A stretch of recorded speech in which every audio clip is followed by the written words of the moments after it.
আসসালামু আলাইকুম। Shipping cargo YouTube channel থেকে আমি মোহাম্মদ রিয়াজ।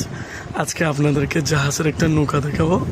এই নৌকাগুলো জাহাজে মূলত ইউজ হয় যখন ট্রলার ডুবে যায়, তখন দর্শনার্থীরা বাঁচার জন্য। এগুলো সিলিন্ডার টান দেওয়ার সাথে সাথে 2-5 মিনিটের মধ্যে ফুলে রেডি হয়ে যায়। নৌকাটার সাথে আপনারা পেয়ে যাবেন 2টা বৈঠা আছে, আর রশি আছে, আর একটা নৌকাটা ফোলানোর জন্য একটা পাম আছে। নৌকাটা দেখতে পারেন, অত্যন্ত ফ্রেশ। এই নৌকাটা 16 জন আরামসে বসতে পারবে। 16 জনের। আপনারা যদি বড় চান আমরা বড় দিতে পারবো, ছোট আছে আমাদের কাছে, আর অনেক আছে। নৌকাটা অত্যন্ত ফ্রেশ কন্ডিশনের। আর এই নৌকাটা 10 ফিট বাই আপনার 16 ফিটের কাছাকাছি হবে। আপনারা যাদের প্রয়োজন, ধরেন যারা মাছ চাষ করে তাদের, আবার যারা লেক আছে লেকেও ইউজ করে, অনেকজনে ইউজ করতে পারবেন। পুকুরে অনেকজনে শৌখিনতার জন্য ইউজ করে।